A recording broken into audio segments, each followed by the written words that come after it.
तुम्हें क्या बताऊं कि तुम मेरे क्या हो, मेरी जिंदगी का तुम ही आसरा हो। मैं आशा की लहरियाँ ना रह रह पिरोती, अगर तुम न होते, अगर तुम न होते, हमें और जीने की चाहत न होती, अगर तुम न होते, अगर तुम न होते। पूरे भारतवर्ष में पितृपक्ष मनाया जा रहा है। हर एक परिवार, हर एक व्यक्ति अपने अपने तरीके से अपने अपने पितरों को श्रद्धांजलि दे रहा है। कोई ब्राह्मणों को भोजन करा रहा है तो कोई तर्पण कर रहा है, कोई दान पुण्य कर रहा है तो कोई पूजा पाठ करवा रहा है। लेकिन क्या आप सबको पता है इस पितृपक्ष की शुरुआत कब हुई थी और किसके द्वारा हुई थी? नहीं? तो चलिए मैं आप सबको बताती हूँ। जी हाँ दोस्तों, मैं हूँ कल्पना और मैं बड़े ही दिल से स्वागत करती हूँ आप सभी का मेरे चैनल पर। कहानी है द्वापर काल की, जिस समय एक महान योद्धा ने जन्म लिया था। जी हाँ, आप सब परिचित हैं दानवीर कर्ण से। कर्ण की शूरवीरता, कर्ण की दानवीरता हर जगह लोकप्रिय हो रही थी। कर्ण इतना बड़ा योद्धा था कि बड़े बड़े सुरमाओं को कर्ण से टक्कर लेने में असुविधा होती थी। कर्ण इतना बड़ा दानवीर था कि कर्ण के दरवाजे से कोई भी निराश होकर नहीं लौटता, खाली हाथ नहीं लौटता था। और यही वजह थी कि जब देवराज इंद्र को पता चला कि महाभारत के युद्ध में कर्ण और अर्जुन में से कोई एक ही बचेगा, तो पुत्र मोह में अंधे होकर देवराज इंद्र धरती पे पधारे और छल पूर्वक ब्राह्मण का वेश धारण करके कर्ण से उनका कवच कुंडल मांग लिया, जो कि कर्ण की सुरक्षा के लिए दिया गया था, उनके पिता ने उनको दिया। ऐसा नहीं था कि कर्ण को पता नहीं था कि ब्राह्मण के वेश में जो खड़ा है वो देवराज इंद्र हैं।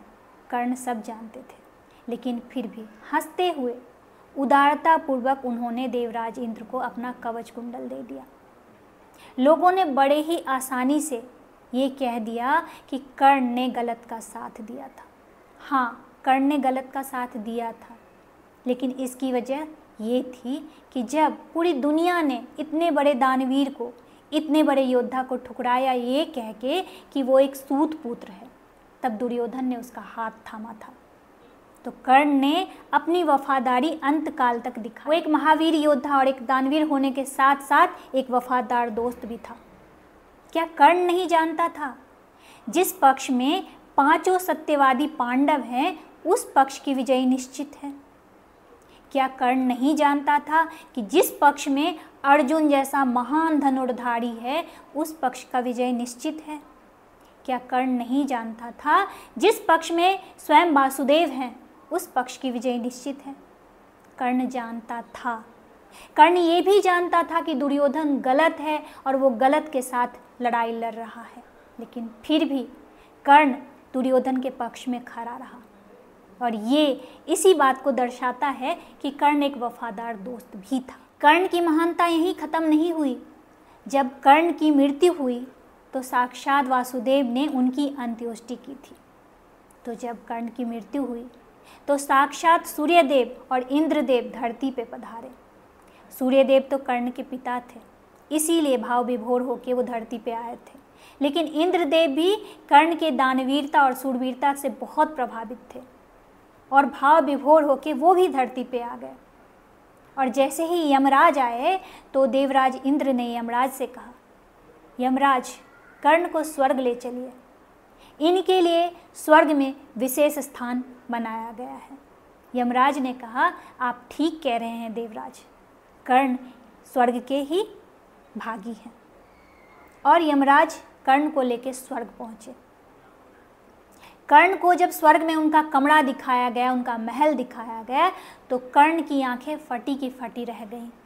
चारों तरफ खूबसूरत अप्सराएं थीं, बहुत सुंदर वातावरण था। सोने चांदी हीरे जवाहरात क्या नहीं था वहाँ पे।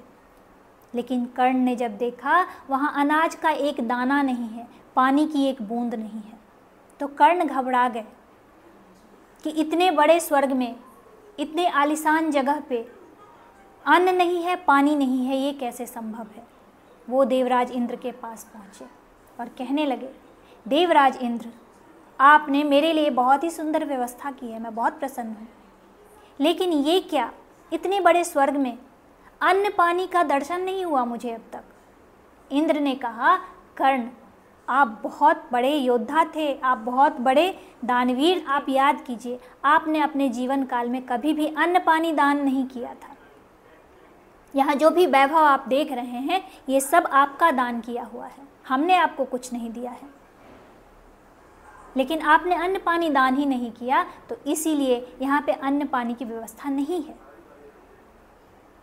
ये सुन के कर्ण कहने लगे, अगर ऐसा है तो मैं एक बार फिर से धरती पे जाना चाहता हूँ, मैंने जो गलतियाँ की हैं उसे सुधारना चाहता हूँ, कृपया कर आप मुझे कुछ दिनों के लिए धरती पे जाने की बात सुन के देवराज इंद्र ने कहा, कर्ण, विधि के विधान में ये संभव नहीं है, लेकिन तुम्हारा व्यक्तित्व मेरी नज़र में बहुत महान है, तुम एक उदार व्यक्ति हो और एक दानवीर योद्धा हो, इसीलिए मैं तुम्हें अनुमति देता हूँ कि तुम 15 दिन के लिए धरती पे जा सकते हो, और जो भी गलतियाँ तुमने की हैं उसे सुधारना चाहते हो तो सुधार सकते हो। कर्ण ने देवराज इंद्र से अनुमति ली और धरती पे आ गए, और फिर इन 15 दिनों में उन्होंने ब्राह्मणों को भोजन कराया, अन्न का दान दिया, पानी से तर्पण किया और पूजा पाठ कराया।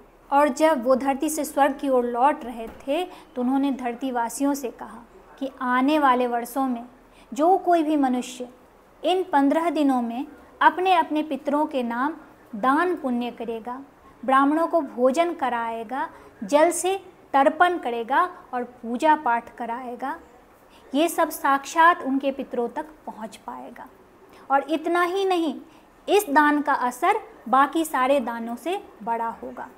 और ऐसा कह के कर्ण स्वर्ग को वापस लौट गए।